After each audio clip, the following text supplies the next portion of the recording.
Good morning students, कैसे हैं आप सब। होप सो बहुत अच्छे होंगे। और अगर आप मेरे चैनल पर नए हैं तो please like and subscribe my channel before starting the new chapter 5 of class 10th, that is introduction. ठीक है, तो बच्चे सबसे पहले तो इंट्रोडक्शन में एपी अरिथमेटिक प्रोग्रेशन या अरिथमेटिक सीक्वेंस की बात करें तो सबसे पहले इसमें सीक्वेंस का मतलब ही जान लेते हैं। ठीक है, चैप्टर कोई भी शुरू करना है तो उस चैप्टर शुरू करने से पहले जो चैप्टर का नेम है उसे अंडरस्टैंड करना बहुत ज़्यादा ज़रूरी होता है। ठीक है, ताकि आपको पता लग सके कि हम पढ़ क्या रहे हैं एक्चुअल में। तो यहाँ पे देखो बच्चे, एक है ये सीक्वेंस, ठीक है, एक होती है सीरीज। तो सीक्वेंस का मतलब होता क्या है? सीक्वेंस का मतलब होता है एक जर्नल पैटर्न। ठीक है, जर्नल पैटर्न होता है जो कि चलता रहता है कुछ ना कुछ, जैसे कि मान लेते हैं 1 2 3 ABC up to so on. ठीक है, ये होता है एक सीक्वेंस जो जर्नली पैटर्न में जा रहा है। Arithmetic calculation, of course math का एक टर्म है, कैलकुलेशन से रिलेटेड है। और जो अरिथमेटिक प्रोग्रेशन है इसे हम शॉर्ट फॉर्म एपी से लिख सकते हैं और हम ज़्यादातर एपी का ही यूज़ करेंगे इस पूरे चैप्टर में। ठीक है बच्चे, अब यहाँ पे देखो, मान लेते हैं एक आपके पास है sequence 2 4 6 8 up to so on. तो ये बच्चे आपकी सीक्वेंस है।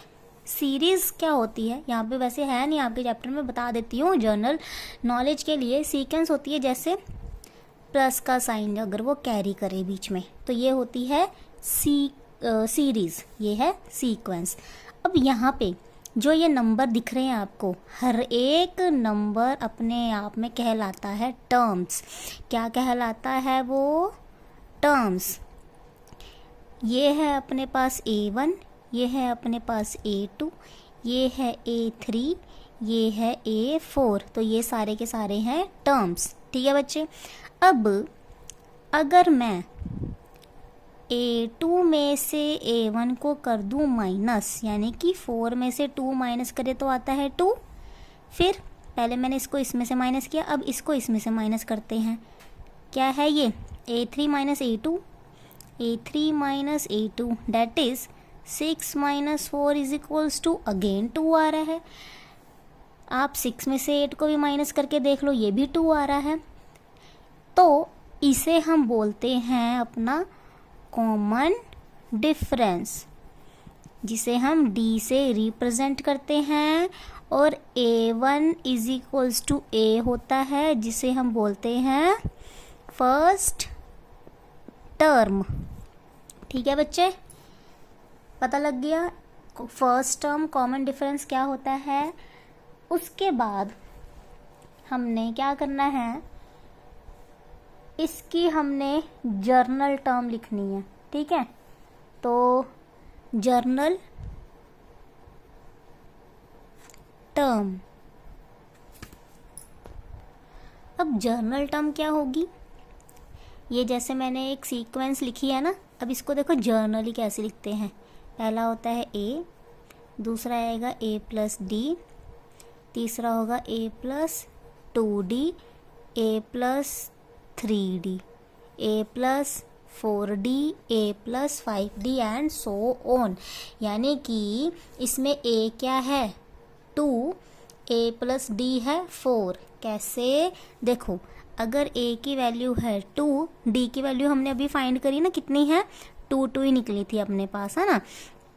तो यहाँ पे देखो D क्या है, A क्या है 2 और D भी 2 है, वो हो गया 4, तो 4 आ रहा है। तीसरा क्या है? A प्लस 2D, इसमें पुट करके देखें, A की वैल्यू 2 मल्टीप्लाई D की वैल्यू, D की वैल्यू कितनी है? 2, 2 2 ज़ा 4 और 4 और 2 6, देखो 6 आ रही है ना अपने पास यहाँ पे। तो इस तरह से ये जर्नल टर्म बन जाती है। ठीक है बच्चे, अब अपने पास है nth टर्म। nth टर्म कैसे फाइंड करना है? इसका एक पर्टिकुलर फॉर्मूला है A plus n minus 1 into D. ये है आपके पास nth टर्म फाइंड करने का फॉर्मूला। अब जैसे इसमें एक एग्जांपल लिख दूं, अगर मैं लिख दूं n की वैल्यू है अपने पास 20 मान लेते हैं, तो यहाँ पे आप कैसे लिखोगे? A, यहाँ पे 20, A प्लस 20 माइनस 1 कितना आ जाएगा? 19, D। अगर आपके पास n है मान लो 30, तो ये आ जाएगा 30 a प्लस 30 माइनस 1 29d। अब यहाँ पे आप ध्यान दे रहे हैं, जो टर्म जो nth टर्म दी है उसी का एक कम करके लिखना है, जो दी है उसी का एक कम करके लिखना है। ठीक है बच्चे, तो ये तो थी nth टर्म। अगला है आपके पास सम ऑफ n टर्म्स। बच्चे सम ऑफ n, सम का मतलब होता है प्लस करके। मान लेते हैं आपके पास ये नंबर है, लेकिन ये नंबर का अगर आप सम करोगे तो बड़े आसान से निकल जाएगा। लेकिन वहीं आपके पास कोई कॉम्प्लिकेटेड नंबर हो गया, जैसे मान लो 20, 80, फिर आ जाएगा अपने पास 160 अप टू 100, कुछ इस टाइप के नंबर आएंगे बहुत सारे। मैंने तो 3 लिखे हैं ना, मान लो आपको 5, 6, 7, 8 कितने ही लिखे हों और बोलेगे इनका सम करके बताओ। तो बच्चे अगर आप इसको ऐड करोगे एज ए जर्नल, जब आप छोटे होते हो वैसे जैसे आपको कॉलम मेथड से ऐड करना सिखाया जाता है, तो इसमें बहुत टाइम कंज्यूम हो जाता है। ठीक है, तो इसके लिए एक फॉर्मूला बनाया गया है जो कि है Sn is equals to n/2, यहाँ होगा 2a प्लस n-1d।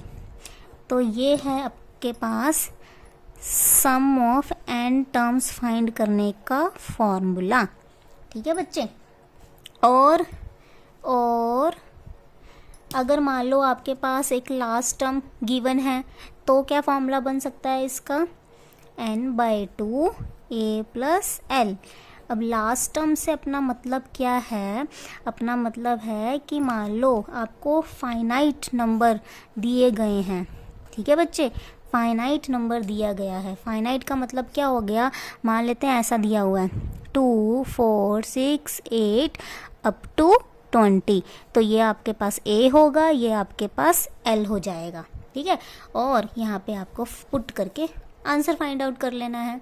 और यहाँ पे आपको दिया भी होगा find the 20th term of this sequence, कुछ भी दे सकते हैं। ठीक है बच्चे, वैसे एक और फॉर्मूला होता है, बट वो फॉर्मूला आपको तभी अंडरस्टैंड होगा जब आप क्वेश्चन करोगे ना, तो उसमें ही आपको पता लग जाएगा।